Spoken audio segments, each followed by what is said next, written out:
Satu persatu fakta tentang kasus pembunuhan Brigadir Nofriansah Yosua Huta Barat atau Brigadir J mulai terungkap.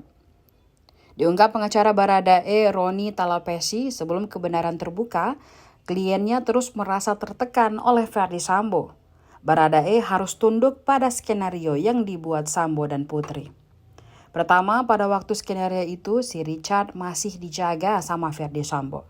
Kata Roni dikutip dari tribunvideo.com pada 5 November 2022. Selanjutnya, kata Roni, Baradae terus diintervensi, bahkan saat akan menghadap Kapolri Jenderal Listio Sigit Prabowo. Dari luar ruangan Kapolri, Sambo memerintahkan Baradae untuk berbicara seperti skenario yang telah ia susun.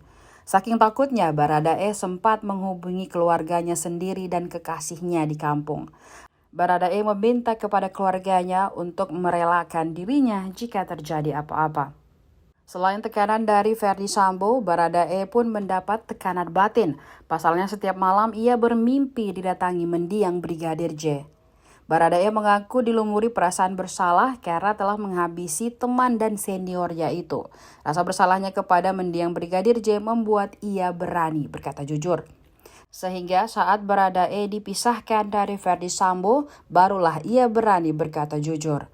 Baradae kemudian membantu kepolisian menyibak tabir pembunuhan berencana Brigadir J.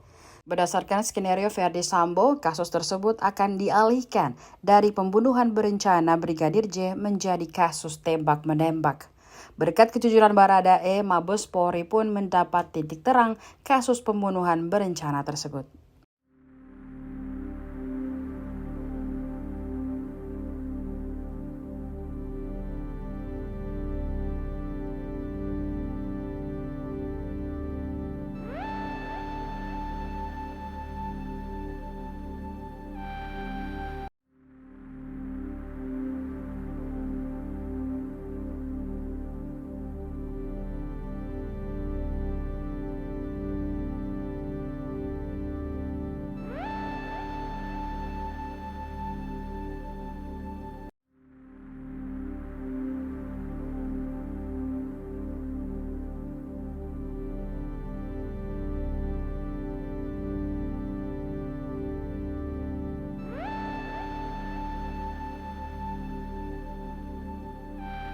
Terima kasih sudah nonton.